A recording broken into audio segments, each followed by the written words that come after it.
मला खरंच कळत नाही। म्हणजे राष्ट्रवादी काँग्रेस पक्षाच्या शिबिराला भगव्या रंगाचा कुर्ता घालून आलो तर विचारणाऱ्याच्या पोटात नेमकं काय दुखलं मला कळलं नाही। पण त्याला प्रामाणिकपणे हेच सांगू इच्छितो की हा भगवा कुणाची मक्तेदारी नाही, हा छत्रपती शिवाजी महाराजांचा भगवा आहे।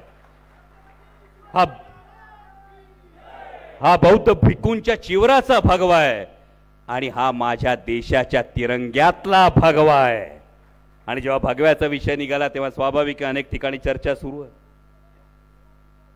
राम मंदिराची चर्चा सुरू आहे। राम मंदिराची चर्चा सुरू झाल्यानंतर अनेक जण त्याविषयी अनेक विधानं करतात आणि काही राजकीय पक्ष तर ही आमची मक्तेदारी असं म्हणतात।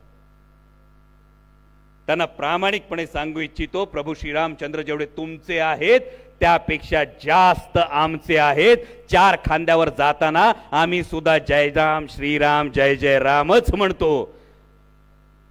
आणि दशक्रियेला जेव्हा कावळा शिवायची प्रथा असते ना, त्याला सुद्धा रामाचा उशापच कारणीभूत असतो। हे जेवढा श्रीराम तुमचा आहे तेवढाच आमचा आहे।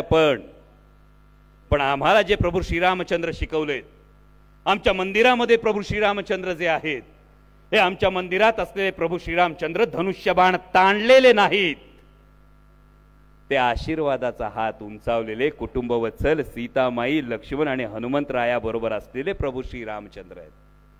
आम्ही माणसाला माणूस भेटला की राम राम म्हणतो, राम राम म्हटल्याने माणूस जोडला जातो, राम राम म्हणून माणूस जोडणारा देश आम्हाला हवाय।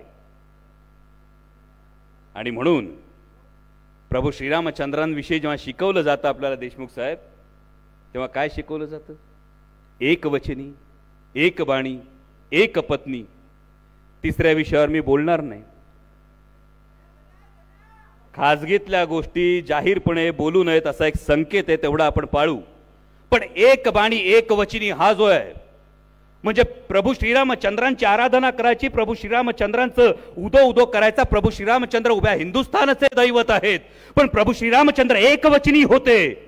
आधी वचन द्यायचं आणि नंतर चुनावी जुमला था असं म्हणणाऱ्यांना प्रभू श्रीरामचंद्र कसे पावतील?